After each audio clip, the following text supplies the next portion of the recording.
보통 선교사들은 한국말 할 기회가 별로 없어서 한국에 나와서 강단에 서면 좀 말이 길어집니다.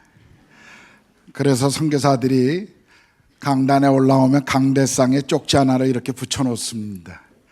짧게 설교하는 자는 복이 있나니 저가 다시 초청을 받을 것이요. 근데 제가 더크로스 교회에 올 때는 그런 염려를 전혀 할 필요가 없는 것 같습니다. 우리 박호정 목사님이 설교를 얼마나 하시나 제가 한번 유튜브에서 봤습니다. 전혀 염려하지 않아도 되겠다 하는 생각을 가지고 왔습니다. 너무 가분한 소개였고요. 그냥 그리스도 안에서 형제자매로 여러분처럼 제가 부르신 부름의 자리에서 주님을 섬기고 있는 한 사람입니다. 저는 선교사가 특별히 더 큰 헌신을, 더 큰 희생을 치른다라고 한 번도 생각해 본 적이 없습니다. 어쩌면 여러분 직장에서, 여러분의 가정에서, 여러분의 학교에서, 또 한국 교회 안에서 똑같은 하나님 나라와 복음을 위해 부르심에 싸워가고 있는 모든 분들의 그 동일한 헌신이 저는 선교지에 있는 선교사들이나 한국에 있는 분들이나 똑같은 하나님의 그 부르심 앞에 순종하는 것이라고 저는 생각하고 있습니다. 그저 저를 부르신 곳에서 부르시면 또 그곳에 순종하는 삶을 살아가고 있습니다. 아내와 함께 종종 우리는 장기판에 졸가 같다 그런 얘기를 합니다. 하나님이 옮기시면 옮기고, 하나님이 멈추라고 그러면 멈추고, 하나님이 너 죽어 그러면 죽고, 그냥 우리는 하나님의 손에 잡혀 있는 사람들이다라는 이야기를 종종 합니다. 저에게 지금 부르심은 인도입니다. 하나님이 지금 인도 땅에 머물게 하시고 그곳에서 한인들을 섬기고 또 우리 선교사님들을 섬기고 그곳에 인도 신학교를 섬기고 있습니다. 저에게 지금 부르심이 인도라면 아마 여러분들의 부르심은 아마 이 판교 여기가 될 것입니다. 똑같은 부르심 앞에 우리 모두가 함께 순종하고 있는 것입니다. 우리가 누가복음 5장을 읽어보면 만선의 꿈을 가지고 새벽 해가 뜨기 전에 갈릴리 호수로 나아갔던 베드로라고 하는 한 사람의 모습을 우리가 봅니다. 그는 틀림없이 배를 띄울 때 오늘도 전에 어떤 날과 같이 큰 많은 물고기를 잡아 돌아오리라고 하는 기대감을 가지고 아마 떠났을 것입니다. 그런데 성경에 보니까 어찌된 일인지 그날은 그의 기대와 다르게 밤새 수고했는데 한 마리도 잡지 못하고 돌아와 그물을 씻고 있는 그의 모습을 보여줍니다. 저는 그 모습을 보면서 때로 이것이 오늘 인생을 살아가고 있는 우리의 모습이 아닌가 생각할 때가 있습니다. 정말 최선을 다했는데, 정말 마음을 다했는데 왜 이렇게 되는 일이 없을까? 왜 이렇게 기대했던 대로 또 기도했던 대로 소망했던 대로 일들이 진행되지 않을까? 아마 여러분의 인생에서도 그런 것들을 경험해 보셨을 겁니다. 제가 20대에 가장 많이 하나님 앞에 드렸던 기도가 있다면, 하나님 저에게 12명의 제자들을 주시면 세상을 업사이드 다운 하겠습니다. 세상을 뒤집어 놓겠습니다. 그 기도를 정말 많이 주님 앞에 했습니다. 근데 나이를 조금씩 먹다 보니까요, 나 하나 변화시키는 게 얼마나 힘든지, 전에는 높은 산이 되고 싶었습니다. 모든 사람들이 저를 바라보고 또 저의 삶을 따라오기를 기대하는 마음이 있었습니다. 그래서 카자흐스탄에 처음 갔을 때 제 현지 이름이 아스카르입니다. 지금도 카자흐스탄에 가면 김기태 목사 그러면 현지인들은 모릅니다. 아스카르 목사 그러면 다 아는데요, 아스카르라고 하는 이 카자흐말은 높은 산이라는 뜻입니다. 그런 정말 사람이 되고 싶었습니다. 선교지에 하나님께서 그 부르신 그곳에 순종하고 나갈 때 하나님이 일하실 그것을 기대하면서 그곳에서 정말 최선을 다하고 삶을 드리고 싶었습니다. 그런데 나이가 들어가다 보니까요, 높은 산이 아니라 그냥 누군가 내 옆에 그냥 편안하게 눕고, 그리고 나를 밟고 그의 인생을 살아가도록 밑거름이 되어주는 그냥 편한 언덕이 되면 참 좋겠다 하는 생각들을 많이 갖습니다. 20대 내 기도 제목이 지금과 같았으면 더 주님을 많이 알고 더 주님을 깊이 만나고 알아가는, 그래서 주님을 더 많이 사랑하는 그런 삶을 살지 않았을까, 그런 생각도 해봅니다. 하여튼 나이가 들어가면서 우리 인생이 그렇게 녹록지 않다는 것을 우리는 배웁니다. 저는 가끔 청년 대학생들에게 말씀을 전할 기회가 있을 때 고난에 대한 이야기를 하면 청년 대학생들은 전혀 반응이 별로 없습니다. 그때마다 제가 이런 이야기 합니다. 여러분 아직 경험해 보지 못했죠? 염려하지 마십시오. 곧 올 겁니다. 그게 우리 인생이에요. 인생을 살다 보면 삶에 찾아오는 수많은 위기, 그리고 어려움, 고난이 있습니다. 오늘 우리가 읽을 이 역대하 20장에 있는 이 말씀도 한 사람에게 찾아온 그의 인생의 절박한 위기 앞에 그가 어떻게 그 환경을 통해서, 그 상황을 통해서 하나님을 만났는가, 그것을 우리에게 설명해 주고 있습니다. 우리 역대하 20장 1절부터 좀 보겠습니다.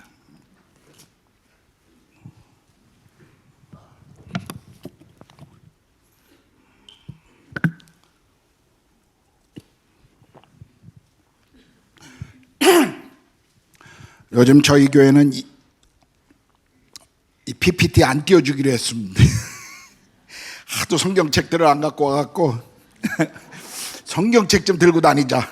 제 아내도 카톡 스마트폰으로 이렇게 봅니다. 그래서 성경책을 좀 들고 오게 하자. 주일날 요즘 PPT 안 띄워주고 있는데 그래도 띄워야죠. 너무 불편하니까.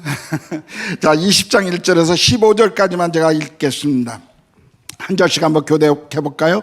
그 후에 모압 자손과 암몬 자손들이 마온 사람들과 함께 와서 여호사밧을 치고자 한지라. 사람이 와서 여호사밧에게 전하여 이르되 큰 무리가 바다 저쪽 아람에서 왕을 치러 오는데 이제 하사 손다말 곧 엔게디에 있나이다 하니, 여호사밧이 두려워하여 여호와께 낯을 향하여 간구하고 온 유다 백성에게 금식하라 공포하며 유다 사람이 여호와께 도우심을 구하려 하여 유다 모든 성읍에서 모여와서 여호와께 간구하더라. 여호사밧이 여호와의 전 셋들 앞에서 유다와 예루살렘의 회중 가운데 서서 이르되 우리 조상들의 하나님 여호와여, 주는 하늘에서 하나님이 아니시니까 이방 사람들의 모든 나라를 다스리지 아니하시나이까. 주의 손에 권세와 능력이 있사오니 능히 주와 맞설 사람이 없나이다. 우리 하나님이시여, 전에 이 땅 주민을 주의 백성 이스라엘 앞에서 쫓아내시고 그 땅을 주께서 사랑하시는 아브라함의 자손에게 영원히 주지 아니하셨나이까. 그들이 이 땅에 살면서 주의 이름을 위하여 한 성소를 주를 위해 건축하고 이르기를, 만일 재앙이나 난리나 견책이나 전염병이나 기근이 우리에게 임하면 주의 이름이 이 성전에 있으니 우리가 이 성전 앞과 주 앞에 서서 이 환난 가운데서 주께 부르짖은즉 들으시고 구원하시리라 하였나이다. 옛적에 이스라엘이 애굽 땅에서 나올 때에 암몬 자손과 모압 자손과 세일산 사람들을 침노하기를 주께서 용납하지 아니하심으로 이에 돌이켜 그들을 떠나고 멸하지 아니하였거늘, 이제 그들이 우리에게 갚는 것을 보옵소서. 그들이 와서 주께서 우리에게 주신 주의 기업에서 우리를 쫓아내고자 하나이다. 우리 하나님이여, 그들을 징벌하지 아니하시나이까. 우리를 치러 오는 이 큰 무리를 우리가 대적할 능력이 없고 어떻게 할 줄도 알지 못하고 오직 주만 바라보나이다 하고, 유다 모든 사람들이 그들의 아내와 자녀와 어린이와 더불어 여호와 앞에 섰더라. 여호와의 영이 회중 가운데에서 레위 사람 야하시엘에게 임하시. 그는 아삽 자손 마따냐의 현손이요 여일의 중손이요 브나야의 손자요 스가랴의 아들이더라. 다 같이 읽겠습니다. 야하시엘이 이르되 온 유다와 예루살렘 주민과 여호사밧 왕이여 들을지어다. 여호와께서 이같이 너희에게 말씀하시기를 너희는 이 큰 무리로 말미암아 두려워하거나 놀라지 말라. 이 전쟁은 너희에게 속한 것이 아니요 하나님께 속한 것이니라. 아멘. 역대하 17장부터 이 여호사밧이라고 하는 왕이 소개되고 있습니다. 남유다의 네 번째 왕입니다. 세 번째 그의 아버지는 아사라고 하는 왕이었는데요. 그는 성경에 그래도 하나님 앞에 선한 왕이라고 칭찬을 들었던 그런 왕이었습니다. 그런 아버지로부터 그는 왕위를 이어받은 그런 사람이었습니다.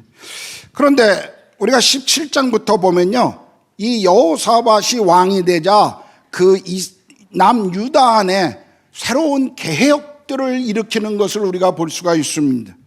아버지 아사가 이룩한 업적들을 이어서 나라를 더 견고하게 하는데 국방력을 더 강화시키고, 그리고 외교력을 강화해서 늘 위협이었던 북이스라엘과의 그런 관계를 개선합니다. 그리고 주변 나라들로부터 조공을 받는 그런 경제적으로도 풍요로운 나라를 만듭니다.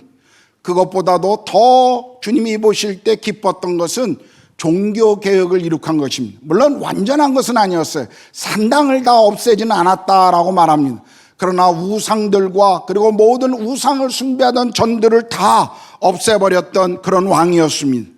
그리고 그는 또 사법제도를 공의롭게 아주 합당하게 그런 안정을 가져온 그런 왕이었죠. 한마디로 말한다면 여호사밧 왕은 자기 선조로부터 이어받은 그런 아주 놀라운 가계에 대한 축복뿐만 아니라, 그리고 자기가 수고한 모든 것을 그대로 누릴 줄 아는 어떤 의미에서 성공한 왕이었습니다. 그리고 주변의 상황과 환경도 굉장히 왕에게 아주 편안했던 그런, 한마디로 말하면 자신의 선조, 자신의 노력, 그리고 주변 환경, 이 삼박자가 완전히 들어맞아서 승승장구하고 있던 그런 왕이었음을 우리가 알 수가 있습니다. 이렇게 쭉 가면 얼마나 좋겠습니까? 늘 우리의 인생이 그렇듯이 이 여호사밧의 이 훌륭함과 그리고 성공적인 가도의 어둠이, 암흑이 몰려오는 한 사건이 생깁니다. 전혀 예기치 않았던 사건이었습니다. 전혀 기대하지 않았던 어려움이었습니다. 그 어려움이 무엇이었죠? 오늘 1절에 보니까 모압 자손과 암몬 자손들, 그리고 마온에 살고 있는 사람들이 함께 와서 여호사밧을 치고자 했다라고 말합니다.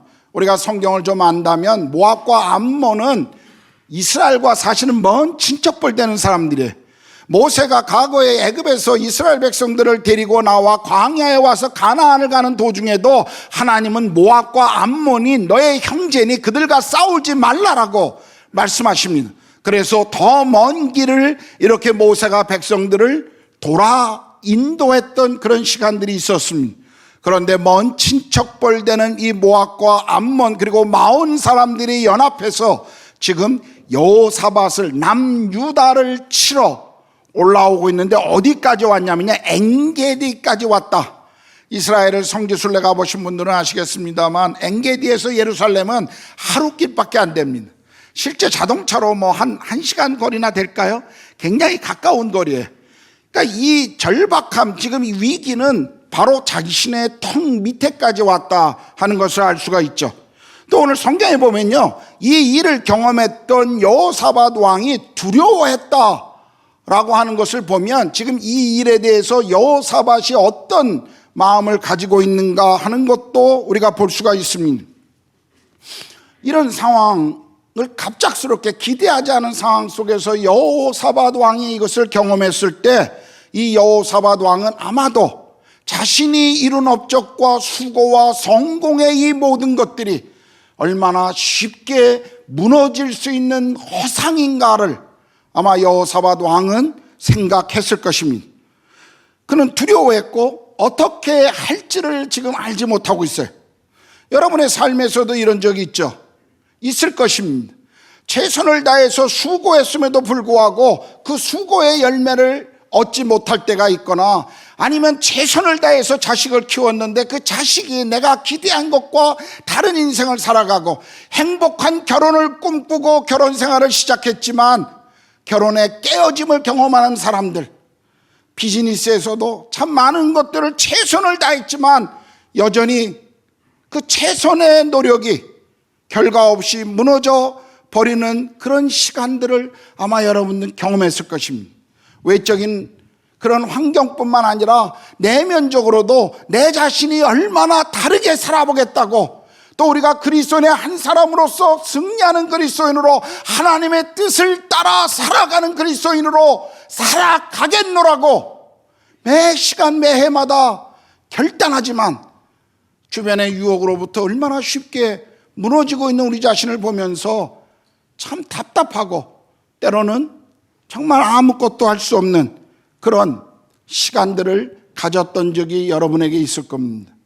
저도 마찬가지입니다. 제 인생에서도 그런 시간들을 경험했던 오랜 그런 시간이 있었습니다. 저는 지금은 인도에 가 있습니다만 카자흐스탄에 12년 동안 저는 카자흐스탄에서 현지 교회를 개척하고 그리고 그곳의 젊은이들을 위해서 사역했던 시간이 있었습니다.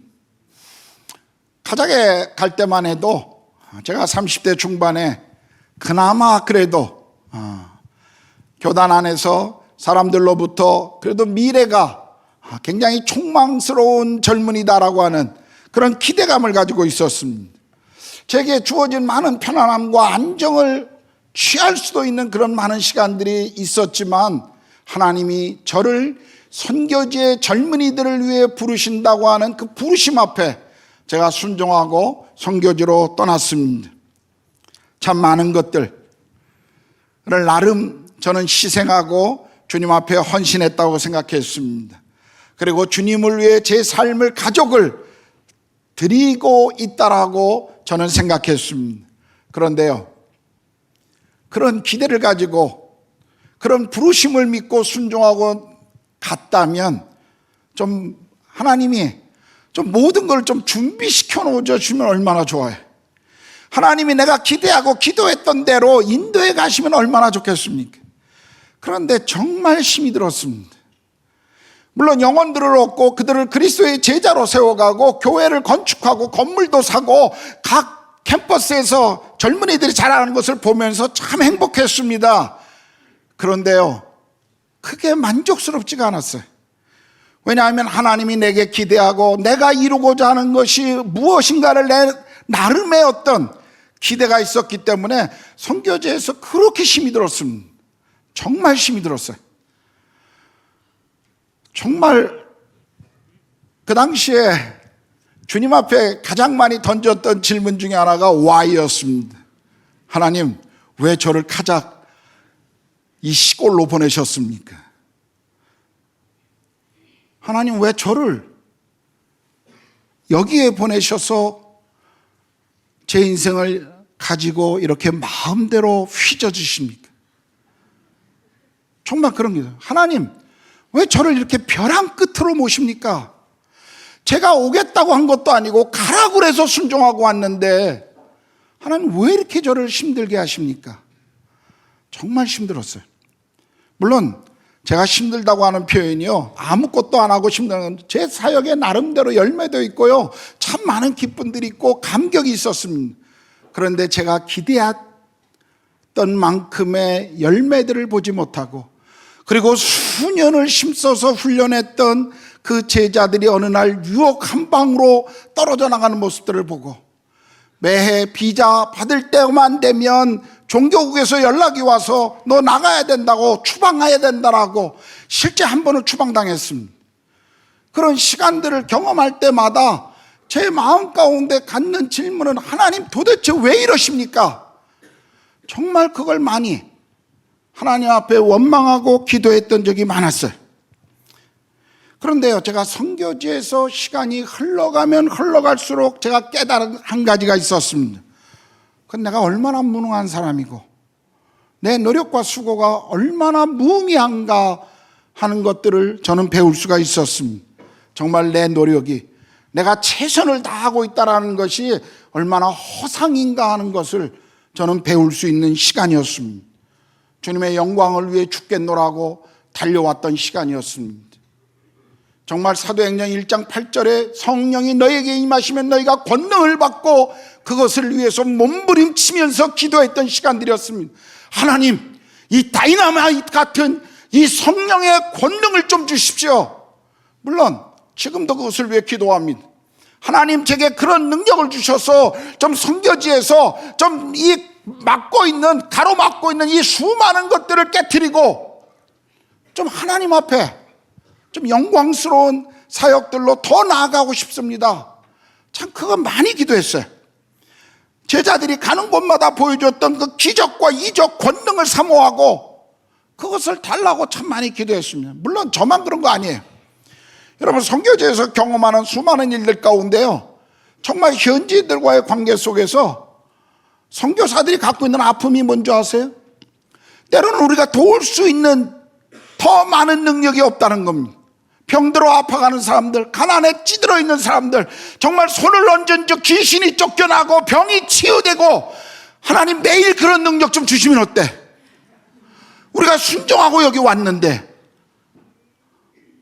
근데 때로 그런 것들이 경험돼요. 근데 때로는 더 많은 시간을 기다려야 되는 시간들이 있어요. 참 답답하고 힘든 시간이었습니다. 그런데요, 그런 시간들을 지나면서 제가 깨달은 한 가지가 있습니다. 성령의 권능이라는 것은요, 어떤 기적과 이적이기도 하지만 그러나 그것은 고난 가운데, 이해할 수 없는 환경 가운데 버티고 인내하는 것이 그분이 주시는 능력이라는 것을 배웠다는 것입니다. 여러분, 성경을 보십시오. 사도행전을 보십시오. 초대 성도들은 때리면 맞았습니다. 조롱하면 조롱을 경험했습니다. 가난함으로 내쳐지면 그 가난함을 당연한 것으로 그들은 여겼습니다. 하나님 나라와 그리스도의 복음 때문에 그들은 기꺼이 그 어려움을 인내하며 걸었던 그 시간들을 우리가 보지 않습니까? 우리의 삶에서도 마찬가지죠. 우리가 주님을 따라가는 이 땅에서 우리는 기적을 보지 못할지 모릅니다. 여러분, 오늘 인도의 그리스도인들, 제가 사역하고 있는 인도의 그리스도인들 가운데 얼마나 많은 이들이 복음과 하나님 나라 때문에 그들의 삶을 드리고 있는 줄 아세요?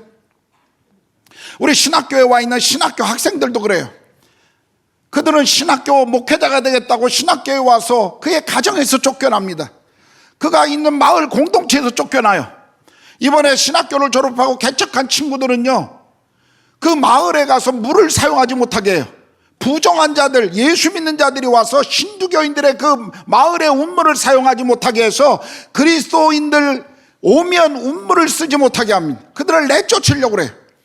그래서 우리 한 선교사님은 늘 가서 운물을 파주는 일을 합니다. 그것도 낮에 가서 파면 못 파게 막으니까 밤에 가서 남들 자는 동안에 몰래 그것을 파고 그것을 떠나야 하는 그런 시간들 같습니다. 칼을 가지고 와서 죽이겠다라고 협박합니다. 공동체가 또 실제적으로 그런 일들이 인도에서 일어나고 있어요. 저는 그것을 가까이서 보고 있습니다. 여러분, 우리의 그리스도를 따라가는 삶이 때로는 그렇습니다. 다시 우리가 기대한 것에 역전의 드라마를 우리가 쓰지 못할지도 모릅니다. 우리가 기도하고 기대한 것과 다른 우리 인생의 상황들을 우리가 맞부딪힐지도 모르겠어요. 누구는 죽도록 고생만 하다가 그냥 그렇게 죽었다라고 하는 평가를 우리는 들을지도 모릅니다. 그런데요, 우리가 정말 중요하게 생각해야 될 것이 있습니다. 그건 사람들의 평가가 아니라 주님이 우리를 어떻게 평가하시냐는 거예요. 그것이 중요합니다. 성경의 믿음의 선배들을 보십시오. 그들은 고난당하고 거부당하고 비난당하고 심지어 목숨까지 내어주는 것, 그것이 특별한 선교사들, 특별한 목회자들, 특별히 헌신된 어떤 사람들에게 주어진 것이 아니라 성경을 보십시오. 그 모든 고난은 그리스도를 따라가는 모든 이들이 당연히 받아들여야 할 과정이라고 성경은 우리에게 가르쳐주고 있습니다. 그런데 언제부턴가요? 우린 축복이 너무 우리 신앙의 중심이 되어버렸어요. 이미 한국교회는 고난이라는 것을 잃어버렸습니다. 우린 이미 고난 그러면 옛날에 초대교회나 아니면 일제강점기 시대에 그것을 떠오르지 지금의 고난이라고 하는 것을 너무 많이 잊어버렸습니다. 사람들이 종종 오해하는 것이 있습니다. 우리가 성공하면 하나님이 영광을 받으신다는 거예요. 언제부턴가 교회 안에 많은 그리스도인들의 생각 속에 이런 생각이 들어와 우리를 사로잡고 있습니다. 그래서 교회 안에서도 자기 자식을 서울대 보내면 영광스럽게 간증하지만 대학에 떨어져 비실비실거리거나 어디 지방대학에 갱신이 붙으면 교회 와서 말도 못해요. 그 아이를 향한 하나님의 그 부르심과 그 아이를 향한 하나님의 기대가 무엇인가를 나누기보다는 어느 대학에 갔고 어느 직장에 갖는 것이 우리 부모들의 관심이 되어버렸고 우리의 기대가 되어버린 거예요. 그걸 얻지 못하면요, 우리 실패했다라고 생각해요.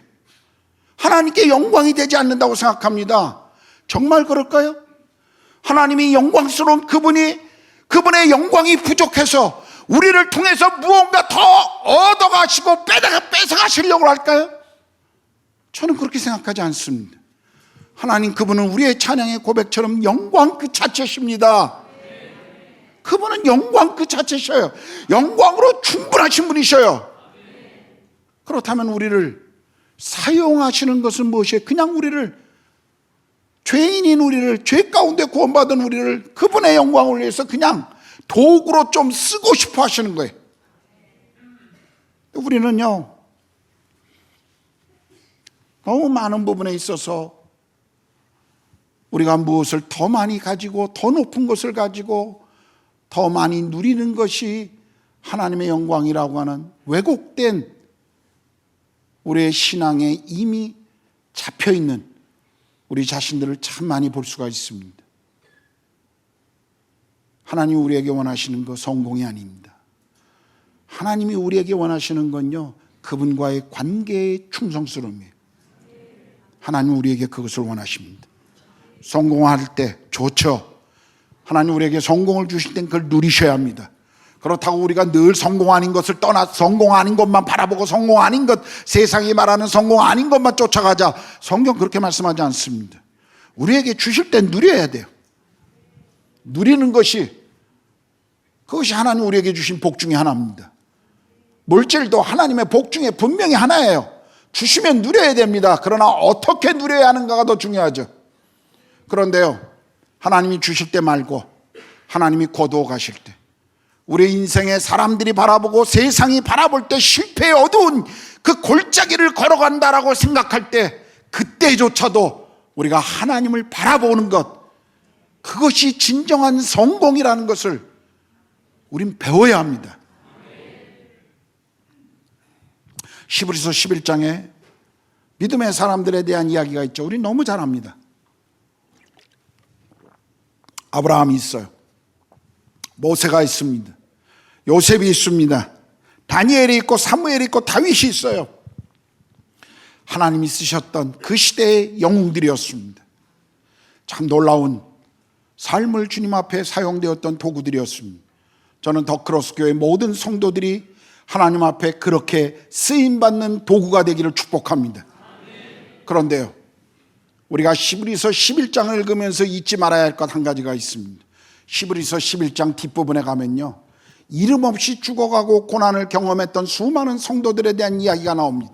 짐승의 밥이 되고 토굴에서 살고 나무에 매달려 죽고 짐승의 때 찢기고 그런 가난하고 고난의 삶을 살았던 그 이름 없는 무명의 수많은 그리스도인들을 히브리서 11장이 기록하면서요, 이렇게 표현합니다. 그들의 믿음은 세상이 감당할 수 없었노라. 세상이 감당할 수 없었던 사람들, 그것은 곧 모세나 사무엘과 다윗만을 이야기하는 것은 아니었습니다. 이름 없는 사람들, 그러나 주님 앞에 순종을, 고난을 받아들이고 순종함으로 죽어갔던 수많은 사람들, 그들을 하나님은 동일한 믿음의 영웅들이라고 우리에게 말씀하고 있는 것입니다. 때로 우리의 삶의 고통이 힘이 들죠. 너무 아프게 하죠. 그거 어떻게 우리가 부인할 수 있겠습니까? 저에게도 마찬가지입니다. 아까도 조금 전에 말씀드렸지만 가작은 제 인생의 광야였습니다. 30대 중반에서부터 50대, 40대 말까지 제 인생의 어떤 의미에서 가장 황금기의 그 시간들, 저는 카자흐스탄이라고 한 지방 도시, 아무도 이해하고 기대하지 않는 한 작은 도시에 가서 계속 10년을 넘는 시간들을 보냈습니다. 그곳에서 참 많은 하나님의 역사를 경험했습니다. 그러나 그럼에도 불구하고 그 시간은 제 인생의 광야였습니다. 광야의 시간. 저는 하나님 앞에 왜 제 인생에 이런 시간을 주는지 참 많은 질문을 던졌고 또 기도했습니다. 참 힘이 들었어요. 그런데 어느 날 제가 성경을 연구하는데 아브라함의 인생을 다시 연구하게 하시더라고요. 그전에도 많이 설교했고요. 그전에도 많은 묵상과 나눔을 했던 구절들이었습니다.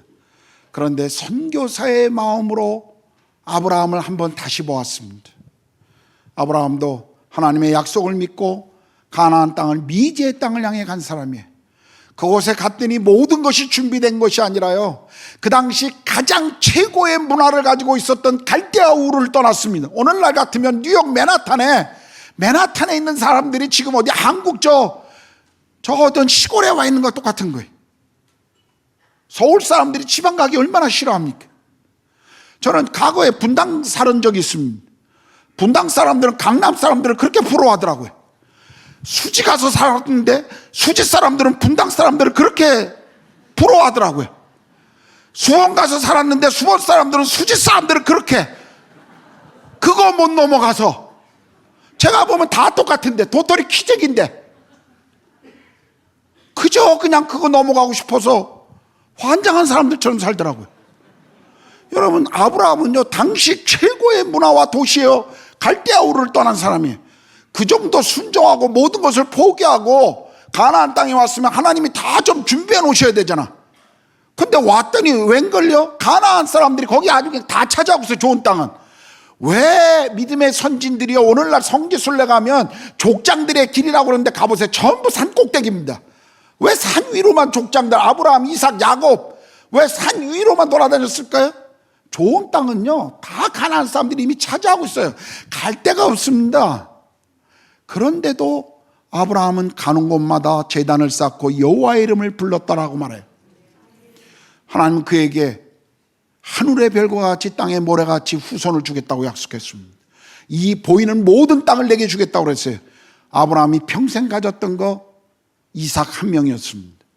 제가 선교지 갔는데 더크로스 교회가 선교사를 한 곳에 보냈는데 평생 그곳에서 한 명 전도해서 제자 삼고 있다.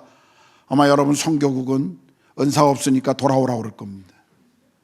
근데 하나님의 약속을 받고 선교지로 갔던 아브라함은요 평생 약속으로 받은 이삭 하나를 다음 세대의 믿음의 계보를 이어가는 사람으로 키웠습니다.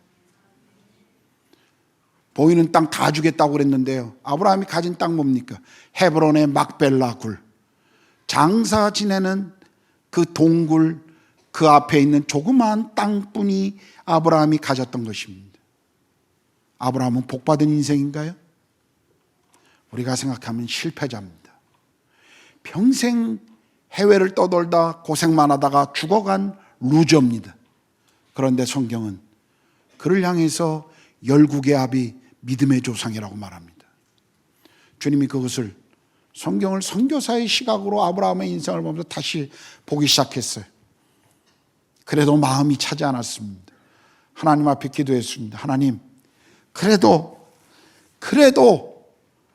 뭔가 좀, 제가 아브라함 아니지 않습니까? 저한테는 좀 제가 만족할 만한 뭔가 좀 주셔야 되지 않습니까? 근데요, 기도하는데 하나님이 저에게 정말 이렇게 말씀하시더라고요. 저는 제 인생에 몇 번 하나님의 음성을 실제적으로 들은 적이 있습니다. 여러분이 믿거나 말거나. 저는 제 인생에 그랬습니다. 그때도 주님이 기도하는데 정말 제가 무릎을 꿇고 주님 앞에 제 마음을 토하고 있는데 주님이 말씀하시더라고요. 기태야, 내가 네게 원하는 것이 정말 무엇인지 모르겠니? 모르겠습니다. 주님이 제게 말씀하시더라고요. 내가 너에게 원하는 것은 네가 이곳에서 내 이름으로 하나님의 나라의 영광을 올려서 이룰 큰 업적, 큰 선교의 열매, 한국 선교의 한 페이지를 만들 수 있는 너의 그 기대치, 그거 아니다. 내가 너에게 원하는 것, 나 너 좀 만나고 싶어. 나 너하고 같이 있고 싶다. 제가 그날 얼마나 많이 울었는지 모릅니다. 하나님은 내가 이루고 그분의 영광과 그분의 나라를 위해서 뭔가 만들려고 하는 것을 기대하신 것이 아니라 나 한 사람을 사랑하고 나 한 사람을 그저 만나주기를 원하시는 그분의 마음을 그때 제가 배웠어요. 얼마나 많이 울었는지 모릅니다. 그때 제가 주님 앞에 고백했습니다. 주님, 예 주님, 주님 한 분이면 충분합니다. 주님 한 분이면 충분합니다. 제가 다른 것 바라보지 않겠습니다. 제가 주님 앞에 그날 드렸던 기도예요. 그리고 그날 이후에 제 라이프 스타일이, 제 사역의 스타일이 완전히 바뀌었습니다. 얼마나 행복해졌는지 몰라요. 그렇다고 제가 게으름 피우는 건 아닙니다. 여전히 최선을 다해 사역을 위해 달려가지만 그러나 내가 무엇을 위해 살아가는가, 무엇을 위해 내가 살고 있는가를 늘 저는 생각합니다. 저희 처가 삼촌이 그 믿지 않는 집안에 처음 복음을 전해준 분인데 평신도로 오랫동안 직장에서 복음을 전하는 삶을 사시다가 중국으로 선교사를 가셨어요. 2번이나 감옥에 갔고 추방을 당하셨고 더 이상 중국에 들어갈 수 없으니까 탈북자들이 나가오는 그 루트를 따라서 중국에 들어가셨습니다. 아예 한국 나오지 않을까, 거기다 뼈를 묻겠다고 하셨어요. 지난주에 그분이 갑작스럽게 돌아가셨다는 소식을 들었습니다. 저와 제 아내는 그분의 죽음을 생각하면서 참 많은 것을 감사했습니다. 그분이 전해줬던 복음, 그래서 저는 아내를 만날 수 있었고요. 아내가 삶을 드렸던 그 모든 것들, 그분의 헌신에 기도가 있었기 때문이었습니다. 그날 우리 부부가 함께 그분을 추억하며 나누고 있을 때 이런 제 마음 가운데 던져주시는 주님의 메시지를 들었습니다. 그분의 죽음이 저에게 이렇게 묻더라고요. 너는 무엇을 남기고 싶니? 너는 이 땅에 무엇을 남기고 싶니? 그분은 아무도 알아주지 않는 선교사입니다. 심지어 중국에 있는 선교사들조차도 누군지 잘 몰라요. 그런데 그의 삶이 남겨준 열매들, 그것은 엄청난 것이었습니다. 오늘 여러분의 인생에서도요, 광야를 만날 수 있습니다. 아니, 광야는요, 만나는 게 아니라 어떤 의미에서 우리가 찾아 들어가야 돼요. 광야를 걷는다는 것이 얼마나 복인 줄 아십니까? 광야는 아무것도 없는 것이에요. 그런데 그 광야에서 하나님만 바라보는 것을 배울 때요, 우린 정말 놀라운 축복을 경험할 수가 있습니다. 오늘 이 여호사밧을 보십시오. 이 엄청난 그의 인생의 절대절명의 시간에 여호사밧이 무엇을 하고 있습니까? 하나님 앞에 기도합니다. 그는 100만의 군대가 있었어요. 그는 엄청난 경제력을 가진 왕이었습니다. 참모들을 소집하지 않습니다. 군대를 진돗개 하나를 말하지 않아요. 그냥 그가 했던 것은 오늘 성경에 보니까 여호와의 보좌 앞에 성전에 나가서 기도하는 것이었습니다. 백성들에게 금식을 선포하고 함께 기도해 줄 것을 그는 주님 고백하며 주님 앞에 나가고 있습니다. 그의 고백을 들어보십시오. 오직 주만 바라보나이다. 자신이 할 수 있는 것이 아무것도 없다라고 그는 고백하는데요, 그 고백이 군대가 없다라는 게 아니잖아요. 그 고백이 돈이 없다라는 게 아니잖아요. 그는 충분히 있어요. 그런데도 그렇게 기도하는 그 의미가 뭐죠? 내가 가진 모든 것, 내가 선택할 수 있는 모든 것 다 내려놓고 주님만 바라보겠다고 하는 결단인 것입니다. 얼마나 우리하고 달라요. 우리 인생에 문제가 찾아오면 얼마나 사람들 쫓아다닙니까? 문제만 찾아오면 얼마나 도와줄 수 있는 거, 도와줄 사람들, 도와줄 곳을 얼마나 기대합니까? 그런데 여호사밧을 보세요. 하나님 앞에 엎드려서 우리가 대적할 능력도 없고 어떻게 할 줄도 알지 못하고 오직 주만 바라보나이다. 우리가 기대하고 붙들고 있는 그 조그마한 것까지요 다 내려놓으라는 것입니다. 지금 여호사밧의 고백은요, 하나님 아니시면 안 됩니다. 하나님이셔야 합니다. 그 고백을 하고 있는 거예요. 저는 여러분에게 좀 제 부끄러운 간증을 좀 하고 싶습니다. 최근에 제 인생에 찾아온 가장 힘든 이야기입니다. 지난 10월에 저희 시니어 선교사들 훈련을 받으라고 그래서 저희 20년 차 이상 된 시니어 선교사들이 들어와 대전에서 훈련을 받았습니다. 한 달 동안. 그래서 저도 한국을 제 아내와 함께 훈련받기 위해서 방문했어요. 제 아들, 딸이 요 광교에 살고 있습니다. 가까운. 제 아들이 제가 집에 들어온 공항에서 도착한 그날 밤에 아빠에게 드릴 말씀이 있어요 그러더라고요. 뭔데? 아빠 더 이상 교회 예배에 가지 않겠어요.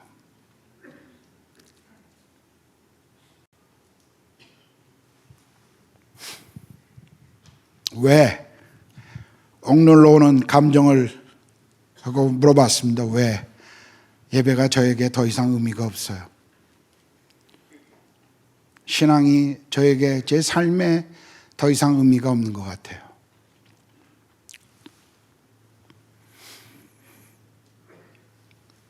제가 청소년 시기에 복음을 알고 이것이 제 인생의 가장 제 삶의 어떤 것과도 바꿀 수 없는 가치요, 제 삶의 이유라고 생각하고 복음 전도자의 삶을 살기 시작한 이유, 그리고 25년을 넘게 선교사로 살면서 복음을 전했던 사람의 아들이 더 이상 신앙이 자기 인생에 무의미하기 때문에 예배에 가지 않겠노라고 아빠에게 그렇게 이야기하는 아들의 모습을 여러분 상상이나 할 수 있겠습니까?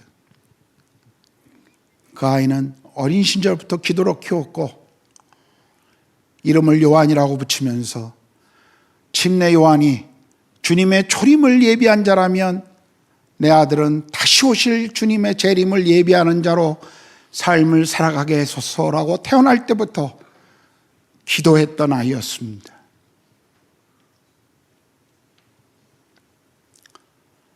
내가 선교사를 그만둬야 되나? 목회를 접고 들어와야 되나? 참 많은 고민을 그날 밤에 했습니다. 그 다음날 새벽에 일어나서 기도하는데 기도가 안 나오더라고요. 하나님 앞에. 다른 사람도 아니고 제가 복음을 전해줬고 제가 침례를 줬고 제가 성경 공부를 가르치던 제 아들입니다. 물론 오랜 시간 부모인 저희와 떨어져 살았습니다. 저와 아내가 선교사로 살아가면서 다른 선교사들도 마찬가지지만 늘 부모님과 자식에 대한 그런 미안함이 늘 있었습니다. 어려울 때 함께 해주지 못하고 힘들 때 스스로 내어놨던 시간들이 있었죠. 정말 힘들더라고요. 지금도 제가 이 이야기를 하면서 참 제 마음이 참 힘듭니다. 요즘 제가 주님 앞에 드리는 정말 힘든 기도 중에 하나입니다. 힘든 그런 기도의 시간들을 보내면서 제가 다시 여호사밧과 같은 고백을 주님 앞에 드릴 수밖에 없었습니다. 하나님, 제 아들이 제 것이 아닙니다. 주님의 것입니다. 제가 할 수 있는 일이 없습니다. 주님이 책임져 주십시오. 물론 제 아들의 고백이 어떤 의미인지도 제가 압니다. 부모가 이제까지 가르쳐줬던 그 예수 그리스도가 아니라, 부모가 말해줬던 삶의 가치가 아니라 자신의 인생 속에 만나고 싶어하는 하나님에 대한 그 갈증이 또 다른 면에 있다라는 것 저는 기억합니다. 그것을 위해서 기도하고 있습니다. 하나님, 제 아들이 부모가 전해준, 주변에서 들었던 이 아이가 주님을 실제적으로 경험하는 아이가 되도록, 그 기간이 길지 않도록 지금 주님 앞에 기도하고 있습니다. 우리 인생에 찾아올 수 있는 수많은 위기가 있고 어려움이 있습니다. 아마 말씀을 듣는 여러분 속에 더 큰 많은 위기들, 사람들에게 말하지 못하는 수많은 고통스러운 시간들을 가지고 있는 분도 계실 겁니다. 그것이 건강이든 비즈니스든 가족이든 자녀든 부모든 아마 똑같은 그런 시간들을 보내는 분들이 있을 거예요. 주님은 우리에게 그 광야의 시간을 통해서 말씀하십니다. 주만 바라보나이다. 우리가 주님만 바라보셔야 합니다. 그런데요, 이것이 끝이 아니죠. 그가 기도할 때 야시야라는 한 선지자를 통해서 하나님은 여호사밧에게 이렇게 이야기합니다. 15절입니다. 이 전쟁은 너희에게 속한 것이 아니요 하나님께 속한 것이니라. 이 말의 의미가 무엇인가요? 이 말의 의미, 여러분 사무엘상 17장에 보면요, 블레셋과 이스라엘이 전쟁을 하는데 그때 이스라엘 상대편에 있는 블레셋에서 싸움을 돕고는 한 사람이 나옵니다. 여러분이 잘 아는, 교회에 한 번쯤 다녔으면 어린 시절에 꼭 들어봤을 이 골리앗과 다윗의 이야기가 나오죠. 엄청난 거구의 골리앗, 그가 들고 있는 창과 이 방패만 봐도 어마어마해서 사람들은 다 도망쳤습니다. 사람들은 그의 거구 앞에 나설 자가 없었어요. 매일같이 나와서 이스라엘을 조롱하고 하나님을 조롱했습니다. 그때 그곳을 방문했던 소년 다윗이, 어린 다윗이 그것을 보았어요. 그리고 저 할례 없는 이방인이 하나님의 백성이 아닌 그가 어떻게 하나님과 하나님의 백성들을 저렇게 욕하는가, 끓어오르는 이 분노, 하나님이 주시는 이 거룩한 분노로 견딜 수가 없었습니다. 그래서 자기가 나가서 싸우겠다고 그러죠. 그리고 나갑니다. 사무엘상 17장 42절에 이런 말씀이 나와요. 또 여호와의 구원하심이 칼과 창에 있지 아니함을 이 무리에게 알게 하리라. 전쟁은 여호와께 속한 것인즉 그가 너희를 우리 손에 넘기시리라. 사람들은요, 골리앗의 덩치를 보고 도망쳤습니다. 그런데 다윗은 골리앗의 덩치를 본 것이 아니라 그 위에 역사하시는 하나님을 바라볼 줄 아는 믿음이 있었던 거예요. 그는 이 전쟁이 사람이 많고 적음에 따라 달린 것이 아니라 덩치가 얼마나 크고 또 가지고 있는 무기가 얼마나 많고 적음에 달려있는 것이 아니라 하나님께 이 전쟁이 속해 있다. 다윗은 그것을 안 거예요. 여러분 여호수아 5장에 보면요, 이제 가나안 땅에 들어간 이스라엘 백성들 앞에 가장 가나안 땅에 넘을 수 없는 철옹성 같은 한 성이 있었습니다. 여리고성이에요. 오늘날 이스라엘 가보면 여리고에 가면 여리고성에 옛날 고토가 있는데 뒤에 산을 배경으로 성이 있어요. 얼마나 이 공격하기가, 이 높은 곳에 공격하기가 얼마나 어려울 때 있습니까? 여호수아가 그것을 위해서 어떤 싸움을 할까 전략을 놓고 기도하고 있었을 것입니다. 그런데 갑자기 그 앞에 칼을 든 한 사람이 등장해요. 깜짝 놀란 여호수아가 그 사람에게 이렇게 말하죠. 너는 내 편이냐 아니면 상대를 이해하는 편이냐, 그러니까 아군이냐 적군이냐를 물어요. 근데 이 손에 칼을 든 사람이 여호수아에게 뭐라고 말합니까? 나는 여호와의 군대 장관이라. 그때 여호수아가 깜짝 놀랍니다. 그리고 그 앞에 엎드려지죠. 여호와의 군대 장관이 이렇게 얘기합니다. 네 발에서 신을 벗으라. 무슨 의미인지 아세요? 신을 벗는다는 건요, 고대 근동의 문화 가운데 내 권리를 포기합니다라는 뜻이에요. 우리가 룻기를 읽어보면요, 보아스가 룻을 아내로 얻고자 할 때 먼저 책임을 지고 있는 친척이 있었어요. 그 친척의 책임을 물을 때도 보면 성 위에서 그가 신발을 던지는 걸 볼 수가 있어요. 그 의미는요, 그 당시의 문화에 내 권리를 내가 포기합니다라는 뜻으로 신을 벗는 거예요. 모세가 떨기나무 앞에서 신을 벗었듯이 이 여호수아가 여호와의 군대 장관 앞에서 신을 벗는 것은요, 여호수아가 지금 군대 장관 앞에서 이렇게 고백하는 것입니다. 예, 이 전쟁은 제게 속한 것이 아닙니다. 하나님께 속한 것입니다. 여호수아는 그 여리고성을 바라보면서 이런 생각을 했을 거예요. 어떻게 싸울까? 어떻게 싸우면 저 성을 무너뜨릴까? 수많은 생각과 전략과 그리고 많은 것들을 그것을 보고 있었을 거예요. 그런데 하나님이 원하시는 건 뭐예요? 아니라는 겁니다. 네가 생각하고 있는 전략, 네가 생각하고 있는 모든 생각들 내려놓고 이 전쟁이 하나님께 속한 것을 인정하라는 거예요. 여호수아에게 지금 하나님이 요구하는 것이 그것입니다. 네 권리를 내려놓으라. 그때 여호수아는 비로소 하나님, 이 전쟁은 하나님의 것입니다, 인정할 수 있었을 거예요. 이건 로드십에 대한 문제입니다. 우리 삶의 주인이 누구냐는 거예요. 우리가 주인 삼고 있는 것 다 내려놓으라는 거예요. 우리가 주장할 수 있는 권리들이 있다면 포기하라는 것입니다. 생각해 보십시오. 여러분의 비즈니스가 만일 여러분의 것이라면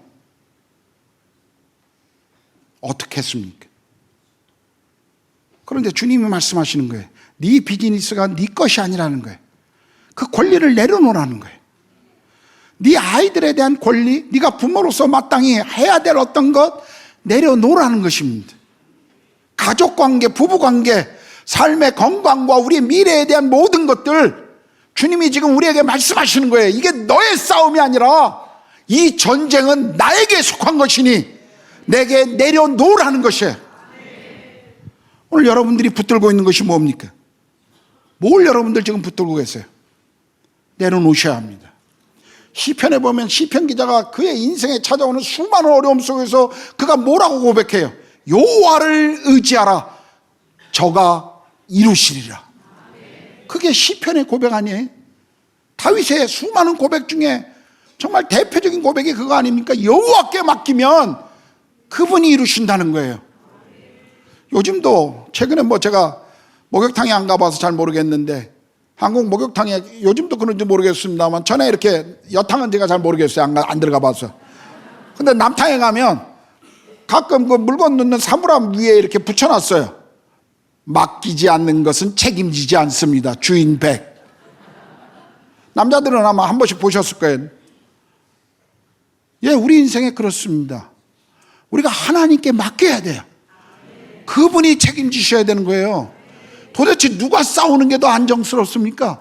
누가 싸우는 것이 더 승리를 우리에게 가져다 줄까요? 내가 싸우는 것일까요? 아니면 하나님일까요? 하나님이십니다. 우린 그분께 내려놔야 돼요.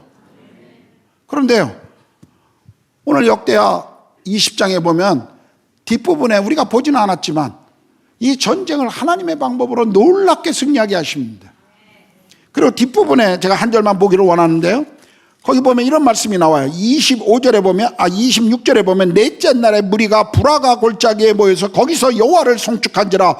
그러므로 오늘날까지 그곳을 브라가 골짜기라 이러더라. 브라가 골짜기. 만약 여호수아가 이 전쟁이 유다와 모압과 암몬의 전쟁이라고, 자기의 전쟁이라고 나와 싸웠다면 이겼을지도 몰라요. 승리했을지도 몰라요. 그러나 이 싸움의 장소인 브라가는요, 피의 골짜기가 됐을 것입니다.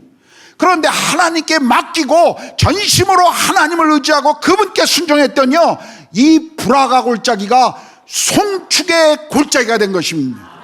전 여러분의 삶에 브라가의 이 송축의 골짜기를 경험하시기를 축복합니다.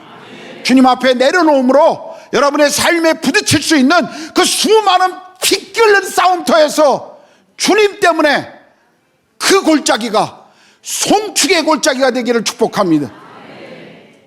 여러분 삶에, 여러분 인생에 부딪히는 수많은 문제들, 광야와 같은 시간들, 고통스러운 시간들 지금 보내고 계십니까? 주님이 말씀하세요. 그것을 내려놓으라고. 그 권리를 네가 할 수 있는 것을 포기하라고. 그러면 내가 네 인생을 브라가 송축의 골짜기로 만들겠노라고 말씀하십니다. 오늘 더 크로스 교회의 모든 성도들, 함께 예배하고 있는 우리 모두에게 하나님이 우리의 인생을 브라가 송축의 골짜기로 인도해 주시기를 마음을 다하여 축복합니다. 기도하겠습니다. 이 시간 우리 함께 좀 기도합시다. 하나님, 정말 내 인생에 내가 조금이라도 붙들고 싶어 했던 것, 내 인생에 내가 기대하고 싶었던 것들 이 시간 내려놓습니다. 하나님, 정말 주님 아니면 안 됩니다. 주님이셔야 합니다. 제가 그렇게 주님 앞에 내가 붙들고 모든 것들 내려놓고 나의 주인 대신 내가 붙들고 있던 모든 것들 내려놓고 주님에게 그 주권을 드리겠습니다. 주님, 이 시간에 내가 붙들고 있는 모든 것들 내려놓습니다. 내 삶에 찾아오시고 그리고 나를 통치하시고 내 삶을 송축의 골짜기로 인도해 주십시오. 이 시간에 한번 주님 큰 소리로 외치고 우리 한번 통성으로 기도합시다.